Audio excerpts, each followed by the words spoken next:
Hi, I'm Danny Gasparini, and welcome to this segment of Penn Voice. I am joined by David Grabel, who is the treasurer for CityTrees. David, welcome. Thank you. Before we jump into why we're here, and that's to talk about some exciting news and a grant that you just received with CityTrees, let's go backwards a little bit and educate our viewers about CityTrees, who you are, what's the geographic area that you serve, Sure. and a little bit about the organization. Great. CityTrees was founded in 2000. I have the mission statement here. I'm going to read it Okay, so good. that I get it accurately. Okay. Our mission is to improve the quality of life in Greater Redwood City through a coordinated program of education, outreach, and advocacy for tree planting, maintenance, and support. So we are an all-volunteer organization, and since 2000, we've planted over 3,300 trees in Redwood City. We've also pruned over 3,000 trees in Redwood City. And I know that it's a large number, and with an all-volunteer organization, there's also a lot of agencies that are involved in supporting CityTrees as well. The City of Redwood City, its Public Works Department, its Park and Rec Department. It kind of takes a village to plant a tree, if you will. Absolutely, because once a tree is in the ground, it has to be maintained. Otherwise, the results may not be very good. Right. So we work very closely with the Department of Public Works. They've been a tremendous collaborator with us, and they help us with preparations and then with tree maintenance once the tree is in the ground. Right. And I know you mentioned your pruning program, which I happen to think is a blast. You're a pruning pub, so it's actually pruning with a lot of fun. So tell us a little bit about Pruning Pub, and then we're going to move right into the grant. Okay. So turns out there's a pruning pub this evening. Pruning Pub, let's start by saying that every February at the downtown public library, we have a pruning seminar where we teach people the ins and outs of pruning. And once they take that seminar, they're free to join us for any of our pruning pubs. The pruning pubs are held during the summer, and we prune trees from 6 to 8 p.m. And at 8 p.m., we call it a day, and we go to a pub, and we have some dinner together and have a good time. And maybe a few beers. Maybe.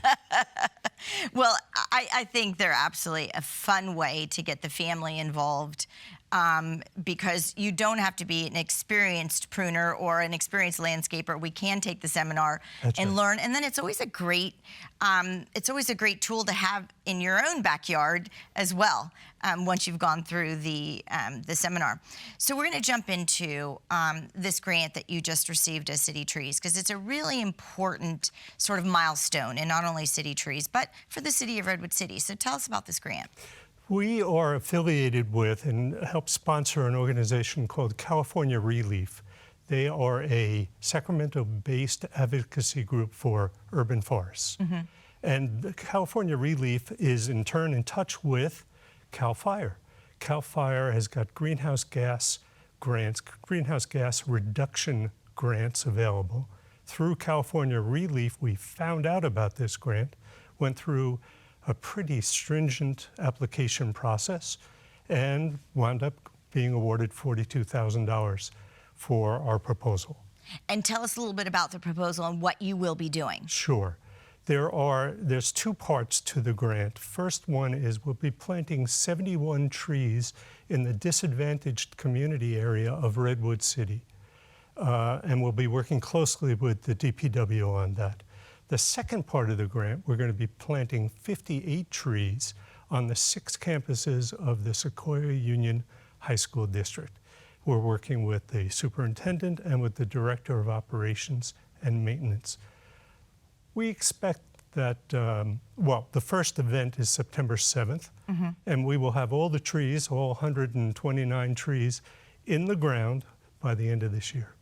And how do you typically, did the grant suggest what areas you would pick for these tree plantings and for these greenhouse gas emission reduction areas? Were there qualifications for certain areas? If it was only that easy, we had to work with a certified arborist, and the certified arborist went to each and every campus, looked at the campus and where trees could be planted based on a number of different issues. Factors, okay. There could be overhead lines, there could be proximity to buildings, soil type, and then because the grant we have is a greenhouse reduction grant, we had to use tree species that were efficiently taking greenhouse gases out of the air.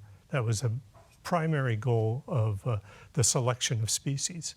Now, have you identified the sites outside of the school's campuses yet, or other than the idea that they need to be in areas that don't have a large amount of trees and need these kinds of greenhouse gas reduction trees? Right. So we have identified all the locations, and very exactly, because the grant required that we exactly locate the spot where the trees are going to be. Overhead electricity, soil conditions, shading conditions. Proximity to buildings. Proximity to buildings, residents, the ability to maintain all of those kinds of. So it seems like it's a pretty elaborate process, which the hard part's done. You've done the grant, so now the fun part begins, and that is the planting. Now, what can the community do to support you during this process? Well, they could go to our website, the CityTrees website, and sign up to volunteer. Okay. That would be a wonderful thing to do.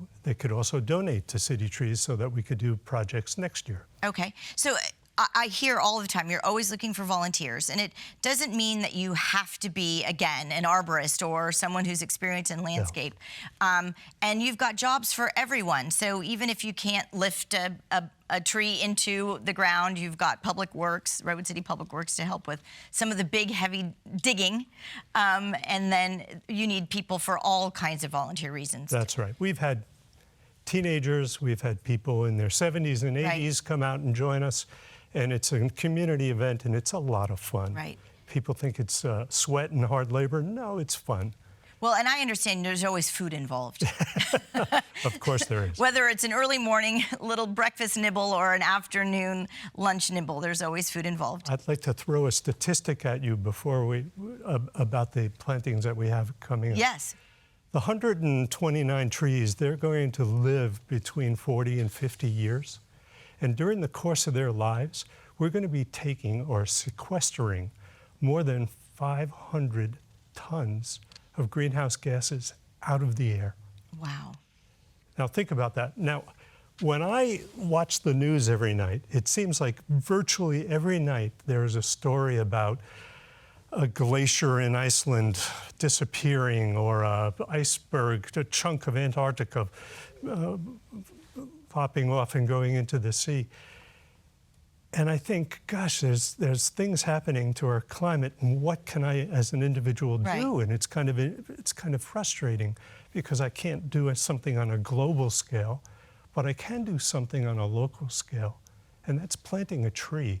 And if you pull these gases out of the air, you're doing something that's going to have an impact for 40 or 50 years down the line. Right. So it's a very fulfilling process to do this. It's fun, there is food involved, but beyond all that, it just feels really good about doing this process. Well, and it's very important, because right now climate change and all the different environmental issues are coming up, not only with our presidential elections, That's right. But it's just on people's mind in conversation. So this is our community and neighborhood way to help with all of these conversations, and actually help truly with the environment. David, you mentioned that one of the grant tree plantings will be on school campuses. What are the benefits to our students with that?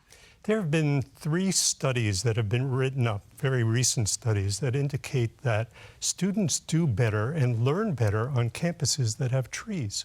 It's really quite amazing. In one study, they talked about ADHD and said that when students can look out a window and see green, see trees, instead of seeing a concrete desert, their ability to concentrate in the classroom is improved. This is brand new information to me, and it's very exciting, because we're going to have even a greater impact than we expected on these high school campuses.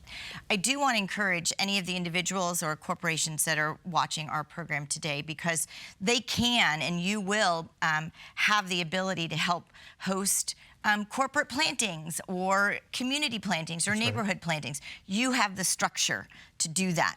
If people are interested in helping to support and purchase the trees, and you get them at very good pricing. We do. And if any corporations are willing to come out and have this as a team building exercise, I know it's something that you've done several times. That's right.